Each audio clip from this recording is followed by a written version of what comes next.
Okay, so this is a home workout now where you've got a little bit of equipment. We're going to show a bench. If you don't have a bench, don't worry. We're going to do a dumbbell press. You can use a bar, exactly the same. Okay, so we don't need to show both. The technique and everything is pretty much identical. What I would say is if you don't have a bench, just simply lay on the floor. Please always be safe when you're using weights, have someone there if possible, but just lay down on the floor and perform the movement exactly the same. We're using an incline here, but it could be flat, so obviously laid on the floor. And yes, your elbows are going to stop you at a point because they're going to touch the floor. Don't worry about that, just control the weight down, touch the elbows on the floor and pause there for a second and squeeze back through the movement. Again, controlled reps, maybe 5 seconds up, 5 seconds down, and you're going to get so much more bang for your buck for that. Okay, so George is going to come in and we're going to do this chest press. Okay guys, so we're just going to go very light here to show, because a lot of people don't have heavy weights at home, again keeping it safe. So usual thing is going to keep the shoulders down and back against the pad. The elbows are firmly pushed away, okay, and his wrists are straight. What he's going to do is he's going to squeeze up through his chest, so he's bringing his elbows in, he's squeezing the chest, and then he's slowly coming down. So we're going to do the count to 5 to show you how tough it is. So slowly coming down, 1, 2, 3, 4, 5, shoulders down, elbows away. Good pause, same up, way up. 1, 2, slow down, 3, 4, 5. Squeeze the chest, slowly come down. So shoulders down, elbows away. 1, 2, 3, 4, 5, good stretch of the chest, and then squeeze slowly. 1, 2, 3, 4, 5. Perfect, George, well done. Okay, just keep the dumbbells directly above you as you do the movement. That'll do, fella, well done. So that, as George could tell you, even 2 reps with a lightweight, you can feel that so much more, and it's all about the feel and engaging those muscles. So that's your chest press. Okay guys, so the next movement we're going to do a dumbbell row, one arm at a time. You can do this both arms together. So position would be like a T-bar row, barbell row. Holding the dumbbells, nice arch in your back, driving the elbows down, keeping the elbows by your sides, and absolute full stretch, keeping the arch. That would be the same with the barbell. Reverse grip or overhand. Personally, reverse grip if possible, but I get some people struggle, so they use the overhand. Nice sort of grip. Elbows by your sides to pick the bar up like a barbell curl, put you in the perfect position. Okay, we're going to show you a dumbbell row, we're going to show you how I do dumbbell rows and how they should be done. None of this knee on the bench bollocks that everybody does, because that winds me up beyond belief. Now if you've got a back issue, yes.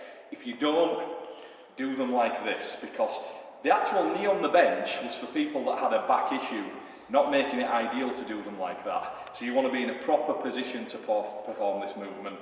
Like I say, I'm not knocking it like that, and particularly if you've got an injury, it protects the lower back. If you don't, perform them how we're going to show you now. Okay guys, so George is going to come in and do this, but I'm going to show you the position first. Hand on bench, okay, you're going to straddle your leg back, this leg, slight bend in this leg, put a slight bend in the back leg just to take the stress off your lower back. Okay, you want to be perfectly straight on, like you do in both sides. Back wants to be arched. You're going to drive the elbow hard down, keeping it by your side, squeezing the back, slowly going down through the same path, and let it stretch at the bottom as much as possible with your shoulder, but don't lose the arch in the back, okay? I don't want this up to your chest nonsense, and I don't want this swinging around nonsense either, because it's bollocks, it's not working your back. Okay, arched, drive the elbow down and hold, control down, let it hang at the bottom, go again. Okay, George, so if you want to come in. Okay, so slight bending but this leg as well, arching your back. Okay, so looking at your hand is a good place to be, to keep your head in a nice shape, not tucking your chin, because that'll round your back. Wrist straight, he's going to keep the elbow by his side, not letting it flare out, and he's going to drive the elbow hard down. So as you can see, the bottom of the dumbbell is coming way into his hip. It's not up here, as most people have it, and he's not swinging around, okay? So he's just literally squeezing, going down to a full stretch, exactly the same position, and coming up, flexing his back, and going down through the same path. And he could tell you now with a lightweight, he can feel that. Perfect. That'll do us, George.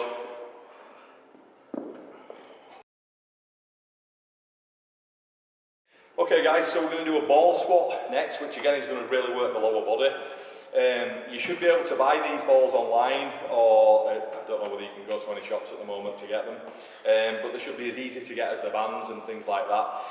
They're tremendously effective. The ball squat is used way too little. If it's done correctly, it's an amazing leg and lower body movement. So George is going to come in, do a couple of reps for you just to show you what it is. If you find these too easy, hold some dumbbells in your hands, arms nice and straight, don't swing them around.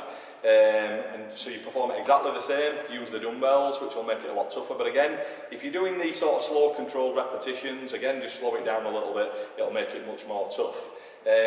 I'll show you an alternative to this after this if you don't have a ball, but if you can get one, it's a great thing to keep at home for a lot of exercises.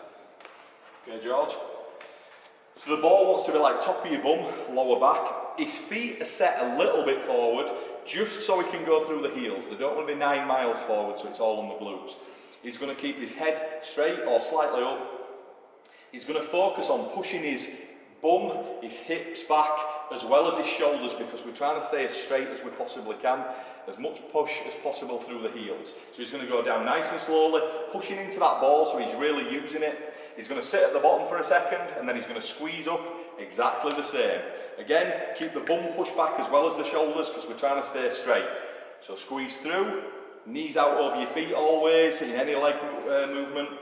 So nice and controlled, take the stop, same squeezing up.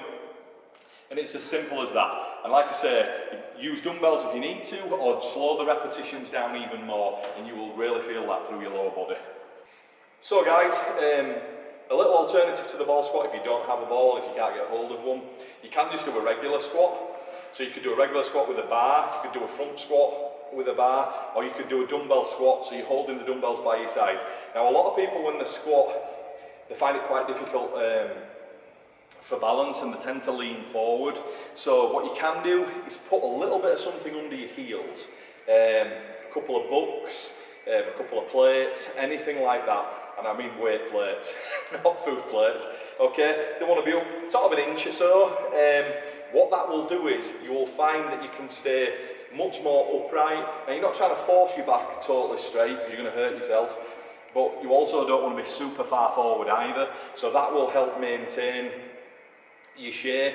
So again, focus exactly like George did, through your heels, keep your knees out over your feet, back as straight as you can, focus on something either eye level or a little bit up.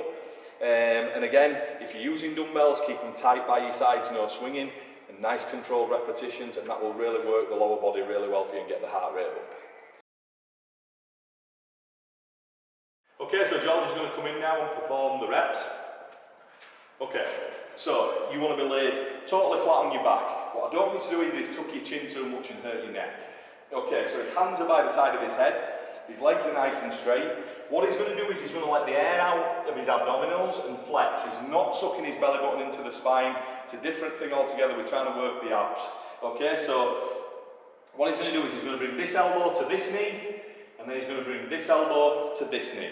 Okay, now if you just stop for a second, George. So what people tend to do is just go 100 miles an hour twisting across. What I want you to do is contract the abs to make this happen. So he's going to let the air out, flex the abs, then he's going to come up, squeeze in there. So this elbow is as far as it'll go, and the knee is as far as it'll go, without him lifting his lower back or anything off the floor to strain his back. Then he's going to go slowly back, place that back down, then he's going to do the same here. So he's squeezing up, contracting everything, slowly going back, putting his shoulders back down, leg back down. So it's all what the abs are doing. The twist is only happening because his abs are making it. He's not trying to drag his body over more.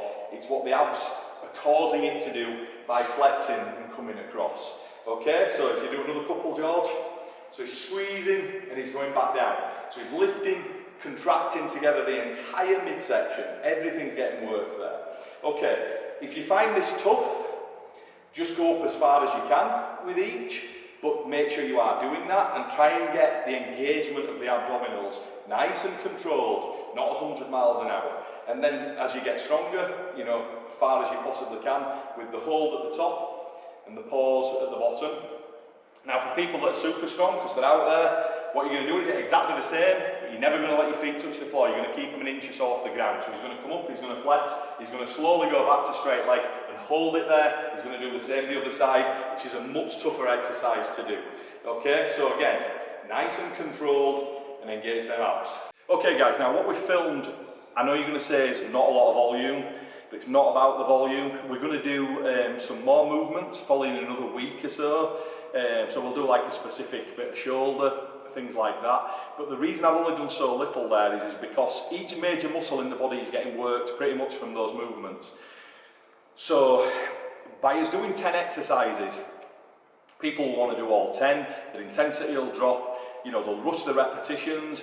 What I'm concerned with is that you're performing these movements correctly, you're doing them under control, and we're getting as much stress on that muscle and on that body as we possibly can, and we're getting that mind to muscle connection. You don't need to be doing 15 exercises and running around. You need to be controlled and doing this stuff properly. Now, like I said, those movements there, with or without equipment, are going to work the major muscles of the body.